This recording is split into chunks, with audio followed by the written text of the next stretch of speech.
Welcome back to Bookish Dives. If you're just joining us, we've done a couple of these deep explorations before, looking into some pretty fascinating books. Yeah, covering all sorts of ground. Today, we're diving into something I think is super relevant for anyone trying to, learn things quickly, but also feeling a bit swamped by information. Information overload, yeah, it's real. We're digging into Cal Newport's Digital Minimalism, choosing a focused life in a noisy world. Right, and it's a great one because it looks at how all this tech we use, outside of work really impacts us. Our focus, our mood, everything. Offers some real strategies, doesn't it, for being more intentional? Exactly. It kind of springs from his earlier work on deep work, focusing intensely. People kept asking, okay, great for work, but what about the rest of my life with all these phones and apps?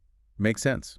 So let's jump in. What's the big problem Newport identifies right off the bat? Well, the core issue he points to is how unrestricted our online activity has become. We just kind of let it seep into every corner without much thought. And that has consequences. Oh, definitely. On our psychological well-being, he talks a lot about social media, for instance, how it's sort of designed to hook you, but also how seeing everyone's perfect curated lives can make you feel, inadequate. You're seeing the highlight reel, always. Right, comparing your everyday messiness to their polished posts. It's a tough comparison. Exactly. And it's not just the curated positivity either. Newport also flags the sheer amount of negativity online. Ah, yeah. That feeling you get after scrolling through angry comments or debates. Precisely. He mentions Jaron Lanier's point that, negative stuff, extreme stuff, it just grabs our attention more online. It gets more clicks, more engagement. So the algorithms kind of favor the drama. In a way, yeah. And if you spend a lot of time there, it can just be draining, really subtly draining. So we've got the curated perfection making us feel bad and the negativity pulling us down. How did we even get here? It wasn't always like this, was it? No, not at all. He uses the original iPhone launch as a great example. Remember that? Vaguely. What was the main pitch? Steve Jobs really sold it as, three things in one. A phone, an iPod, and an internet device. The big focus was media, music, calls. He even called it the best iPod we've ever made. Huh. No mention of an app store back then, right? Or constant social media pings. Exactly. It wasn't designed for that constant checking, that barrage of notifications we have now. It was more of a tool you used for specific things. It's amazing how much it's shifted. Totally. There's a writer, Lawrence Scott, who Newport quotes, talking about how now a moment can feel strangely flat if it exists solely in itself. Oof. Like you need to post it for it to count. Sort of, yeah, that need for digital validation. And Newport stresses this whole shift was really unexpected. People didn't sign up for this level of engagement. Probably not consciously. That person joining Facebook way back when just wanted to see college friends' photos. They likely didn't imagine spending, 2 hours a day on it years later. Or checking their phone 80 times a day. That statistic is wild. It really is. And this leads to a crucial point. These technologies, they aren't neutral. They're often designed to keep us hooked. Okay, explain that. Well, he brings up this analogy Bill Maher used, comparing tech giants to tobacco farmers in T-shirts. Ooh, strong comparison. It came from this 60 Minutes piece with Kristen Harris, the former Google guy. Harris argued that these platforms are basically engineered to maximize the time you spend on them, because that's how they make money. So it's not an accident that it's hard to put the phone down? Not according to Harris, no. It's often baked into the design. Maher's tobacco comparison even references that old interview about engineering cigarettes to be more addictive. Wow. So it's like they're using psychology against us. That's the argument. Yeah. Which brings us neatly to this idea of behavioral addiction. Right. Addiction isn't just about substances anymore. Exactly. Psychology now recognizes behaviors that are so rewarding, you keep doing them even when they cause problems. Gambling, gaming, and potentially internet use. Has this been studied much? Yeah, there was research back in the 2010s showing parallels, and the DSM-5, the big diagnostic manual, officially included behavioral addiction in 2013. So scrolling Instagram could, in theory, be a behavioral addiction. Potentially, yeah. Adam Malter's research, mentioned in the book, suggests these new technologies are almost perfectly suited to create these addictions. Maybe not as severe as chemical ones, but still powerful. Because the phone is always right there. Exactly. Super accessible. And Newport emphasizes these addictive qualities, often carefully engineered design features. What kind of features are we talking about? He focuses on two big ones. First, intermittent positive reinforcement. Like winning on a slot machine sometimes. Precisely. Those unpredictable likes, comments, notifications, they give you little dopamine hits, keeping you coming back for more. Okay, what's the second one? The basic human drive for social approval. We want to connect, we want to be liked, we want to belong. Social media taps right into that fundamental need. So, addictive by design, pulling us away from focus, potentially making us feel worse. Yikes. What's the alternative Newport proposes? That's where digital minimalism comes in. And it's not about like throwing your phone in the river. Okay, good. It's about flipping the script. Instead of just adopting every new shiny tech thing, you start with your deep values, what's actually important to you in life. Like family or creativity or community. Exactly. Then you work backward and ask, okay, which technologies used in which specific ways actually support these values? You use tech as a tool for a good life, not as the source of constant distraction from it. So it's intentional, very deliberate. Super deliberate. He contrasts it with what he calls digital maximalism, Which basically the default mode for many of us. The idea that if a technology offers any potential benefit, no matter how small, you should probably use it. There's a huge fear of missing out. the FOMO trap. Totally. Yeah. Newport mentions his own experience of, like, not using Facebook. People are often sharp. They can't always say what he's missing, but they're sure it must be something vital. Right, that just in case thinking. But minimalism actually brings benefits. He shares stories. Right. Oh, yeah, some really compelling ones. There's this guy, Tyler. After cutting back significantly on social media, he found he had way more time. What did he do with it? Started volunteering, exercised more, read books again, learned the ukulele. Ukulele, nice. And crucially, he said his relationships improved, and he even got a promotion because he was more focused at work. Wow. But what's that reaction he gets? The common thing people say is, wow, I wish I could do that, but I just can't. Like they feel powerless. Interesting. Any other examples? Yeah, there's Dave, who used Instagram very minimally for his art. He didn't just scroll endlessly. How do you use it? He set a rule: post one piece of his art per week, like a visual diary. And he only followed a small number of artists who genuinely inspired him, made it a focused, valuable tool for him. See, that highlights the intention.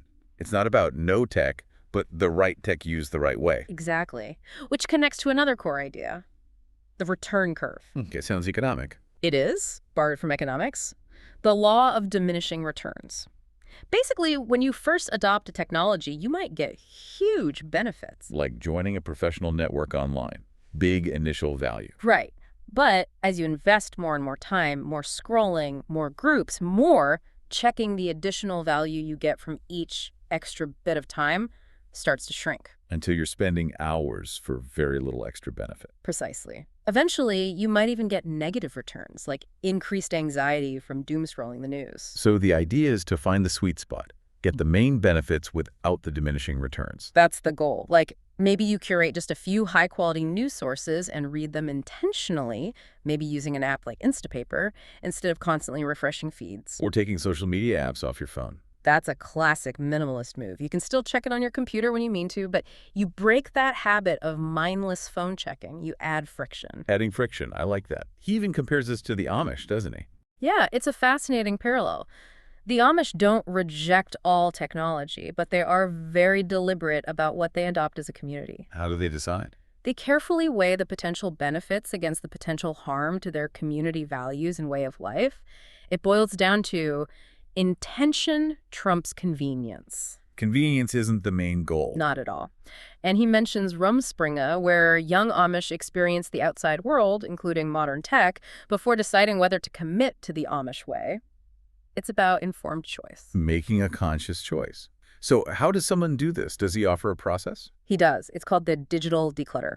Basically, you take a break, maybe 30 days from all optional technologies. Optional meaning. Things you don't strictly need for work or basic functioning. Social media, news feeds, entertainment streaming, maybe some games. Okay, so you take a break. Then what? During that break, the idea is to rediscover non-digital activities. What do you enjoy doing? What feels meaningful? And then after the break, you very carefully reintroduce technologies. But only the ones that genuinely add value. Yes, and with clear rules about how you'll use them. He must have examples of what people rediscovered. Lots. People started reading again, painting, coding, like Kushbu did.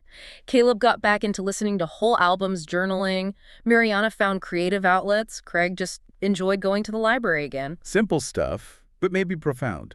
And there's Terald, who realized on the playground how much he was missing with his kids because he was glued to his phone, rediscovering that present moment. That hits home. What about the reintroduction rules? People got creative. Some limited social media to once a week, like Mariana and Enrique. Others just kept the apps off their phones, like Rammel and Terald. Any other strategies? Yeah, Abby took the web browser off her phone entirely. Caleb set phone curfews. Ron limited the number of websites he'd visit regularly. Rebecca bought an actual wristwatch. Radical. It's all about taking back control. Exactly. And this ties into another huge theme, the importance of solitude. Solitude. Not just being alone. Right. Right. Newport uses this definition. Solitude is when your mind is free from input from other minds. It's an internal state. So you could be in a busy cafe but still be in solitude if you're just thinking your own thoughts. Precisely. And conversely, you could be physically alone in a quiet room but not be in solitude if you're constantly checking your phone, absorbing other people's thoughts and updates. Ah, and technology makes it easy to banish solitude. Constantly. He talks about solitude deprivation being a real issue today. Even thinkers like Thoreau were worried about lack of reflection time way before smartphones. But the smartphone really amplified it. Massively. The iPod started it, maybe, letting us fill silence with music. But the smartphone provides near constant potential input. Feeds, messages, news, always something pulling your attention outward. So we need to actively carve out time for solitude. That's the argument. We need to balance connection with regular doses of being alone with our own thoughts, which, interestingly, leads to how we use our free time. Reclaiming leisure. Yeah.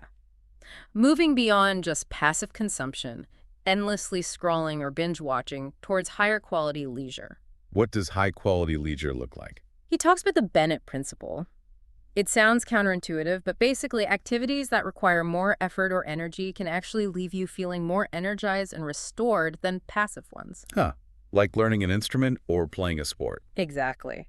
He mentions folks from the financial independence scene, like Mr. Money Mustache, who embrace really active, often physically demanding hobbies. And there's an emphasis on craft, isn't there? Yes. Applying skill to make something tangible in the physical world. Woodworking, knitting, cooking, gardening. There's deep satisfaction in that hands-on creation. Something you don't necessarily get from just consuming content. Right. And he also highlights the value of real-world, structured social interaction in leisure. Right. Think about board game cafes like Snakes and Lattes, or the success of things like CrossFit, where people are working out together, often without headphones, actually interacting. Building real connections around shared activities. Exactly. But it's not anti-internet for leisure either. He acknowledges the internet has fueled a sort of leisure renaissance too. How so? By connecting people with niche interests. Think online book clubs that lead to real-world meetups or forums for obscure hobbies. Tech can facilitate deeper engagement with offline activities. Okay, so bringing this all together, Right. What's the core message of digital minimalism, if you had to boil it down? I'd say it's a call to be incredibly intentional. To stop letting technology dictate how you spend your time and attention, and instead to consciously choose how you want to use it, if at all, to support a life focused on what truly matters to you. Shifting from passive, often mindless consumption to active, purposeful use. Exactly. It's about reclaiming your focus, your time, and ultimately building a richer, more meaningful life despite the noise of the digital world. It definitely makes you pause and think about your own habits, your own relationship with your phone, with social media, all of it. For sure. Which parts really land for you? It's different for everyone. Yeah, it's a really valuable framework to consider. And definitely worth checking out the book itself if this conversation sparks some interest. Newport lays out the declutter process in much more detail. Absolutely. Lots of practical steps in there. Well, this has been fascinating. If you enjoyed this deep dive, definitely follow Bookish Dives, as we'll be exploring more insightful books like this one in the future. Thanks for tuning in.